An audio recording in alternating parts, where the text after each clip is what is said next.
Di satu sudut kota Bandung ada sebuah taman yang kerap dibicarakan warga di sana. Namanya Taman Pasupati. Tapi lebih kondang disebut Taman Jomblo. Disebut begitu karena di taman ini disediakan single seat atau bangku yang dirancang untuk duduk sendiri. Ya, jomblo alias bangku tanpa pasangan.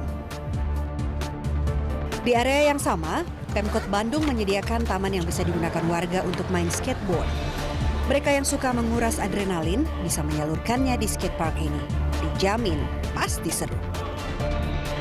Warga Bandung yang suka fitness tapi emoh membayar bisa datang ke taman fitness. Sejumlah alat fitness disediakan pemerintah kota agar warganya mendapatkan kebugaran. Yang lain banyak. Hampir seluruh taman yang dibangun di masa Ridwan Kamil diberi nama spesifik alias tematik. Ada taman film, taman musik, taman fotografi, dan sebagainya. Sudah? Ternyata belum. Pemkot Bandung bakal mengucurkan dana hingga 43 miliar rupiah untuk merevitalisasi taman. Salah satunya Taman Tegalega yang merupakan monumen Bandung Lautan Api. Ada pula program satu taman untuk satu RW. Pada 2016, Pemkot Bandung berencana membangun 68 taman RW. Karena suka membangun taman itulah, sang wali kota dikritik sebagai wagiman atau wali kota gila taman. Pemirsa, kembali bersama Kang Emil dalam DBS To The Point. Kang Emil, saya sering ke Bandung dan menjadi suka ke Bandung. Saya walaupun tinggal 2 tahun dulu di Bandung, beda sekali dengan sekarang. Saya keliling dan begitu banyak taman. Bersih, banyak orang bermain di situ.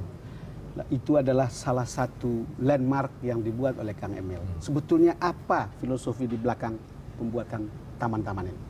Karena sering disebut wagiman, wali kota gila taman. Wagiman, iya makanya disebut wali kota gila taman, wagiman.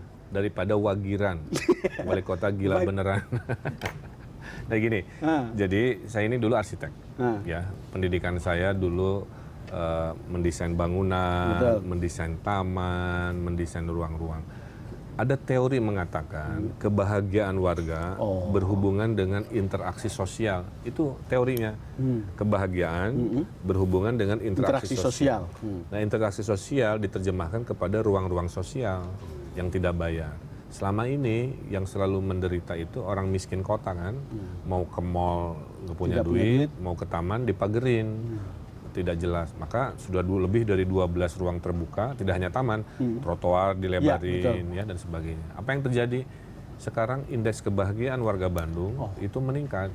Sebentar Kang Emil, jadi ini ada hubungannya dengan kebahagiaan yang semua orang mencarinya, bukan? Jadi interaksi sosial berhubungan dengan kebahagiaan. Betul. Semakin banyak interaksi sosial dan ruang-ruang yang mewadahi, melahirkan naik kebahagiaan. Jadi awal skor kita 67. Bandung ya? Bandung. Sekarang sudah 70,6. 70,6 skala BPS itu artinya bahagia. Jadi warga Bandung ini warga yang bahagia. Dan yang paling banyak berterima kasih ke saya justru orang-orang miskin. Saya kemarin lewat di Babakan Siliwangi. Dan ada hutan kota, lalu kemudian ada taman di bawahnya. Betul. Begitu banyak orang di situ, padahal itu dulu rumah-rumah kumuh sekitar situ. Nah, itu tantangannya. Dulu itu kan dana dari APBN, tapi melintasi rumah kumuh. Jadi ada 2 tantangan, merevitalisasi sungai menjadi taman. Kedua ada rumah kumuh. Apa yang saya lakukan? Saya siapkan apartemen dulu. Ya. Kedua, kalau di Bandung saya komunikasi dulu. Jadi saya bilang, saya turun langsung. Kepada warga yang akan digusur, saya turun langsung. Maka saya butuh hampir 8 bulan untuk membuat mereka pindah sendiri.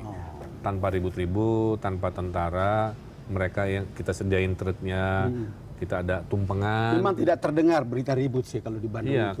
karena artinya gini, selama kita bisa memanusiakan manusia, selama mereka masih punya hati yang bisa diajak bicara, saya pakai itu sebelum berakhir pada kekerasan atau pemaksaan. Gitu. Ya, tadi Anda bilang interaksi sosial dan kebahagiaan, dan itu adalah taman. Saya melihatkan taman yang Anda bikin kan, taman itu tematik ya. Sampai ada taman jomblo, taman skate, taman lansia, taman film, taman film dan seterusnya. Iya. Artinya orang kemudian berinteraksi di antara sesama orang yang kurang lebih punya interest yang sama, bukan? Jadi gini teorinya, kalau kita punya 10 taman, semua mirip-mirip, tidak ada tema. Gimana saya milih berinteraksi? Ya, apakah nomor 1 kan mirip dengan nomor 9, nggak ada beda. Nah, saya bikin hijaunya sama, tapi karakter sosialnya beda. Di sini ada pameran foto, di sini ada lagi main musik, di sini ada lagi main skate, di sini ada orang-orang khusus dan sebagainya. Sehingga bisa memilih, oh minggu ini saya ke taman foto, minggu depan ke taman jazz, minggu berikutnya ke taman apa. Sehingga apa yang terjadi, mereka menikmati ekologinya karena hijaunya, tapi mereka interaksi sosial. Interaksi sosialnya. Karena ini taman di kota. Betul. Jadi ada hutan kota, ada hutan belantara. Bedanya apa? Sama-sama hijau. Sama-sama hijau tapi hutan kota. Ada aspek sosialnya, interaksi sosial. Kalau belantara nggak ada aspek sosial. Anda betul-betul memanfaatkan capability Anda sebagai arsitek untuk kemudian membuat bahagia orang. Itu hampir setengahnya saya desain sendiri juga, menghemat biaya gitu. Karena kadang-kadang nggak ngeh juga sih konsultannya, jadi akhirnya kadang-kadang saya nasehatin juga. Kenapa ada namanya Taman Jomblo? Jadi idenya dulu begini, ada kursi-kursi. Ya, saya lihat kursi-kursi di bawah Pak Supati. Kemudian Pak namanya apa? Saya bingung karena kursinya kecil dan jumlah jomblonya Bandung banyak sekali, ya. Karena 60% warga Bandung di bawah 40 tahun. Udah saya kasih nama jomblo. Pak, terus kenapa kursinya kecil? Enggak, tingginya lain-lain. Tingginya. Kan saya bilang jomblo kan ada yang setahun, ada yang 4 tahun, ada yang selamanya. Jadi, silakan pilih sesuai statusnya gitu. Jadi orang yang di situ itu memang betul jomblo yang datang di situ. Kalau ke lansia kan kita sudah bisa pastikan. Ya memang nggak bisa dibedain, nggak bisa dibedain, ya? Wajahnya susah-susah semua aja kelihatan. Saya belum pernah bertemu dengan pemimpin di daerah yang memikirkan hal seperti ini. Saya sering meliput, sering ketemu lah pokoknya apakah pertemuan kepala daerah saya, tapi belum pernah. Bukan karena Kang Emil ada di sini, berpikir untuk melayani stratifikasi atau segmen sosial seperti ini untuk melayani kepentingan mereka. Jawaban saya begini, saya selalu ambil keputusan berdasarkan cara pikir warga. Dulu saya warga. Berdasarkan cara pikir warga. Ya. Dulu saya warga yang jadi wali kota. Saya bukan birokrat yang jadi wali kota. Saya bukan anggota parpol yang jadi wali kota. Karena pola pikir ini mempengaruhi. Karena saya dulunya warga biasa, tiba-tiba jadi wali kota, maka setiap keputusan saya bikin, oh kalau warga ekspektasinya apa. Makanya contoh ya, bulan Mei depan saya akan launching KTP delivery ke rumah. KTP delivery ke rumah. Dulu kan orang harus datang ke kantor, dipersusah, ambil KTP dan kependudukan. Sekarang saya balik, kan kayak Uber motor yang kirim barang, kirim apa, kayak pizza delivery misalkan. Saya bilang apa bedanya dengan pelayanan publik kan? Luar biasa itu ide. Nah jadi saya membayangkan jadi warga, saya kan nggak mau repot, banyak urusan, mendingan pelayanan yang datang ke saya, bukan saya mendatangi pelayanan.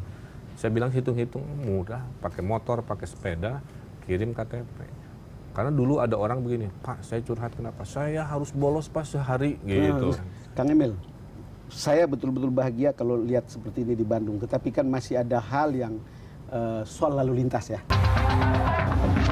Salah satu masalah laten Bandung adalah kemacetan. Sama dengan kota tetangga di sebelah utaranya Jakarta. Sekarang, macet menjadi menu rutin di kota seluas 167-an kilometer persegi ini. Terlebih di Sabtu dan Minggu, saat mobil berplat nomor B menyesaki sudut-sudut kota Bandung. Kementerian Perhubungan mencatat Bandung merupakan kota ke-7 termacet di Indonesia. Pada 2014 misalnya, rasio jumlah kendaraan dengan daya tampung jalan mencapai 0,85. Mobil hanya bisa melaju 14,3 km per jam. Sekarang dipastikan lebih parah lagi. Karena Bandung merupakan kota tujuan wisata, terutama di akhir pekan dan musim liburan. Tak pelak lagi, problem kemacetan merupakan pekerjaan rumah Kang Emil. 2 tahun menuju jabatannya kelar, Kang Emil mesti membuat langkah yang tepat dosis. Masalah lain, Kang Emil harus pula berjibaku menyelesaikan masalah banjir di kotanya. Oh banyak, PR masih. Jadi poin saya begini, Saya nggak bilang Bandung sudah perfect. Betul. Bandung masih ada masalah. Saya masih ada isu banjir, saya masih ada isu lalu lintas. Tapi saya juga akan bilang tidak fair kalau dibilang Bandung tidak ada kemajuan. Jadi faktanya itu Bandung ada kemajuan, tapi problem juga masih ada. Makanya saya baru 2,5 tahun kan. Iya. Itulah kenapa saya ingin beresin sisa problem supaya kalau 5 tahun lancar, insya Allah saya punya jejak legacy yang dari mulai pelayanan publik, reformasi birokrasi sampai hal fisik, kemacetan. Maka tahun ini saya berjuang LRT, kemudian cable car, harus groundbreaking tahun ini, itu proyek besar saya. Oke, Kang Emil kita jeda lagi. Pemirsa, kami akan